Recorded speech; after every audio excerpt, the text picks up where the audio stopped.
উজ্জ্বল সুন্দর healthy skin কে না চায়। লাবণ্যময় ত্বক আমাদের প্রদান করে এক অনন্য ব্যক্তিত্ব, কিন্তু প্রতিদিনের রোদ, ধুলাবালি, দূষণ, এমনকি স্ট্রেস প্রভৃতির ক্ষতিকর প্রভাব পড়ছে আমাদের ত্বকের উপর। এর পাশাপাশি হরেক রকম প্রসাধনীর ব্যবহার তো আছেই। এসব প্রসাধনীর কোনোটিই কিন্তু স্থায়ী কোনো সমাধান দিতে পারছে না। বরং এর থেকে আমরা যদি দৈনন্দিন খাদ্য তালিকায় নির্দিষ্ট কিছু খাবার যোগ করি, তাহলে কিন্তু ত্বকের হারানো উজ্জ্বলতা ফেরানো সম্ভব। পাশাপাশি ত্বক হয়ে উঠবে ভেতর থেকে স্বাস্থ্য উজ্জ্বল। প্রথমেই আসছি পানির বিষয়ে। ত্বকের উজ্জ্বলতা রক্ষায় পানির গুরুত্ব অপরিসীম।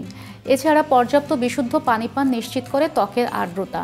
সাম্প্রতিক গবেষণা বলছে পর্যাপ্ত পরিমাণে বিশুদ্ধ পানি পান করলে কিন্তু রিঙ্কেল দেরিতে আসে। বিশুদ্ধ পানির পাশাপাশি এক্ষেত্রে ডাবের পানি খাওয়া যেতে পারে। এখন আসছি কিছু স্পেসিফিক নিউট্রিয়েন্টসের বিষয়ে। হেলদি স্কিনের নিউট্রিয়েন্ট হিসাবে প্রথমেই মাথায় আসে ভিটামিন ই।